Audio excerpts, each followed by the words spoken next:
Russ Tice was an analyst with the NSA, and he was the primary source for the New York Times revelations about NSA surveillance back in 2005, and he's closely followed the agency since. Russ, give us your first overview, if you could get to that. Oh, you want me to stand up and do Please this? do. Sure, no worries.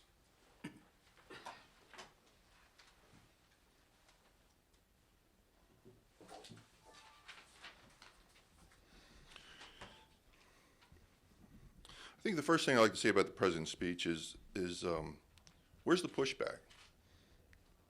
When Congress, when you have oversight, you have to have some kind of mechanism within the organization you're going to have oversight to find out what they're doing and whether they're lying to you. NSA has lied an awful lot to their oversight. Congress, to the FISA court, they've lied an awful lot. Matter of fact, does anybody know who this guy is? You recognize him?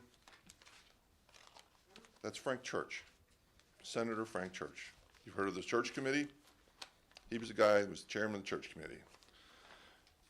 Well, we found out because of a program called Minaret, and this was in the 70s, that NSA was spying on Martin Luther King and on civil rights people and all these, and the president acknowledged these abuses as if, oh, this could never happen again. Never. Oh my goodness, no. Well, it came out just not too long ago that the chairman of the committee himself, Frank Church, and Howard Baker were both surveilled and spied on by NSA at that time frame. Now, do you think NSA choked up that information and told the truth that they were spying on Congress? Of course not. They lied. Not too long ago, General Alexander and General Clapper went to Congress and they lied.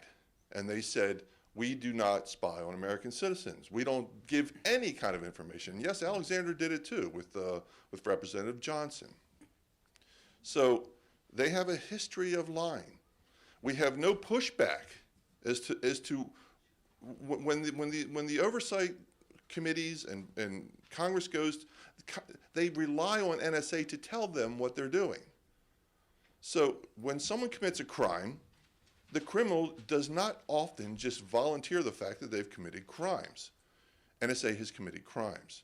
Now, here's the things that I witnessed between 2002 and 2005 is I saw that NSA was spying on Congress, they were spying on the Supreme Court, they were spying on journalists and news agencies and reporters.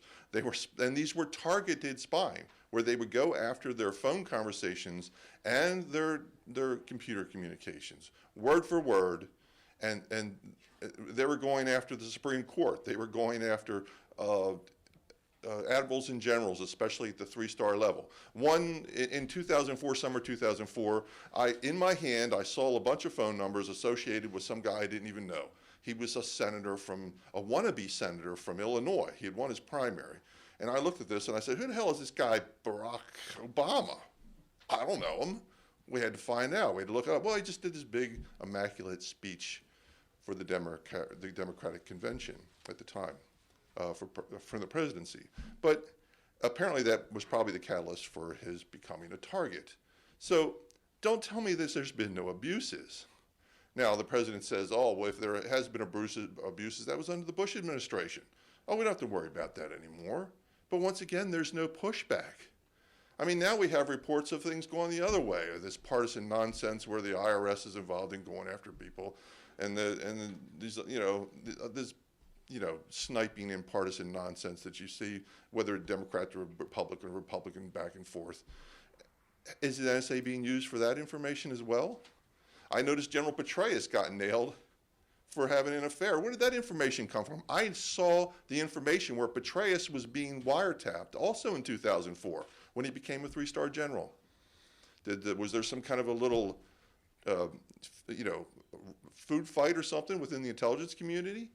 And Alexander said, you got to understand, I'm the top dog. And Petraeus said, well, you got to understand that I'm an equal to you. And Alexander said, no, you got to understand that I'm the top dog. I don't know, but I certainly know Petraeus went down in flames real quick after that. So the abuses have happened. I witnessed the abuses. These things happened.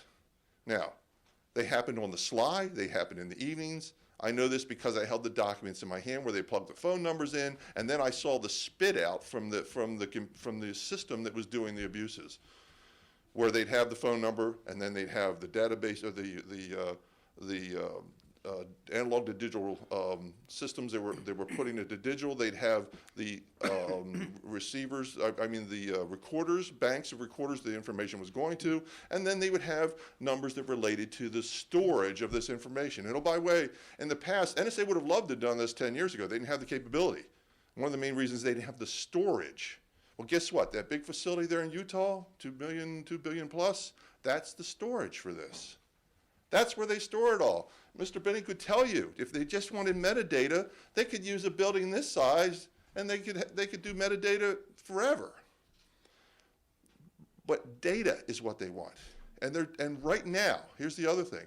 Right now, they've been collecting word for word American communications and everybody else for that matter. Word for word, content. So they're once again lying. They are lying to us once again.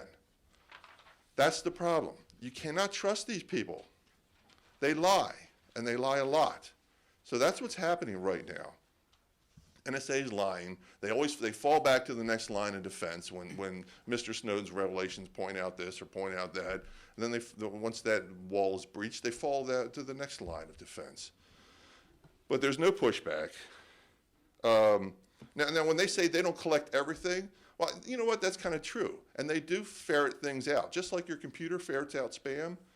You know, when you get that phone call that wants you to, I don't know, buy a vacuum cleaner or whatever, NSA throws those in the garbage just like you would a spam email.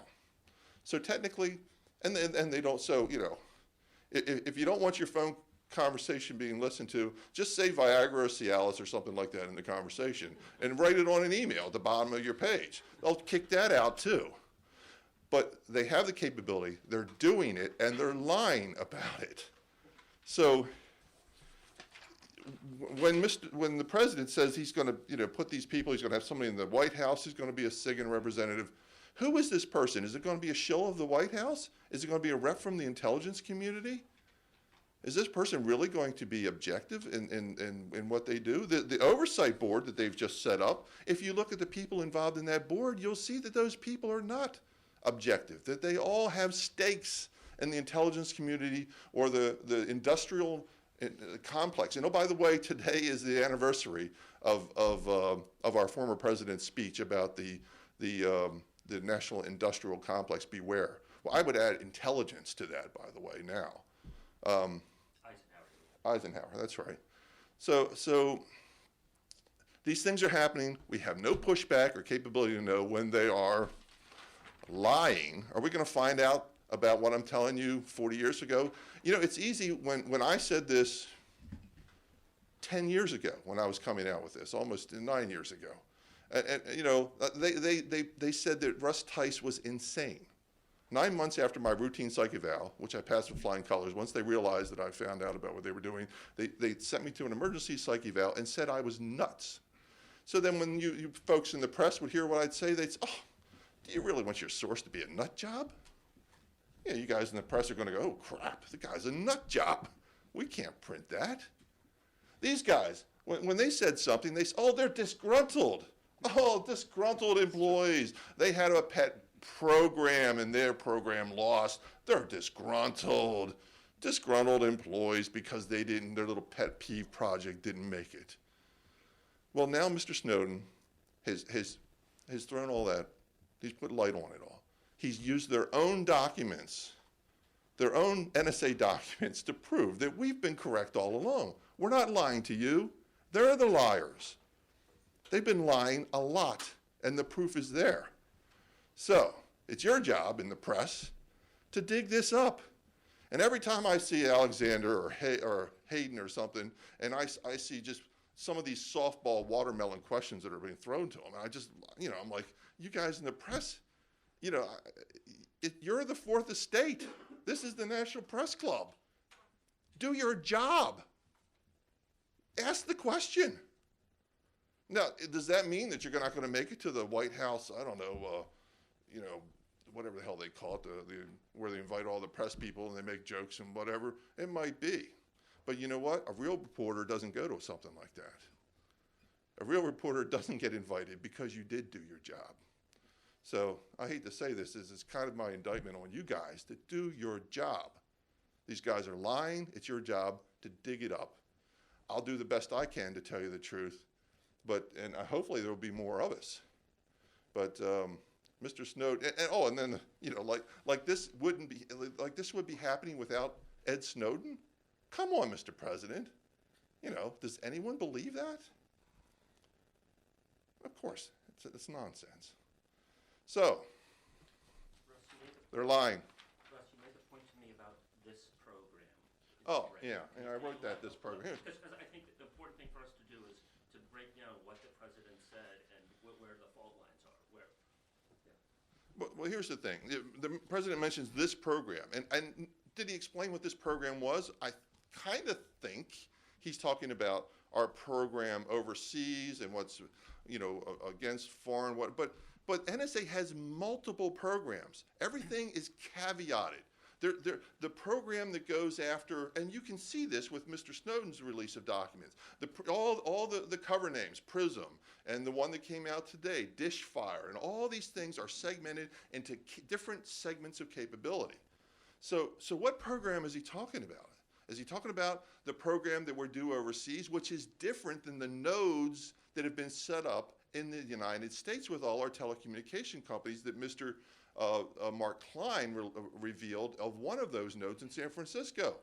That's the domestic node capability, formerly a stellar wind. I don't know what they're calling it now, but Ragtime. That break time? Ragtime. Oh, ragtime. Okay, so they're putting a little musical spin to it or something now. But I refer to it as Alexander's Ragtime Band. Can you clarify that? I'm sorry? Can you clarify that? Yes, it's broken down into different parts. The Ragtime A is terrorist programs. This is from the collection formerly in Stellar Wind that involved domestic acquisition. Then Ragtime B was foreign governments.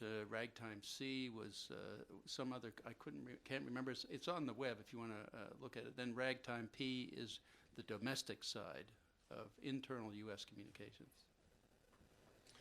Well, the internal capability exists today. It has not been dismantled.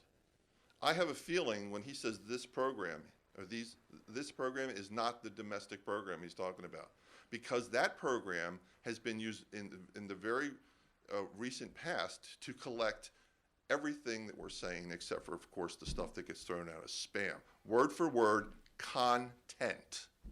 And that's the reason Bluffdale exists, and you as taxpayers have spent over $2 billion for that facility.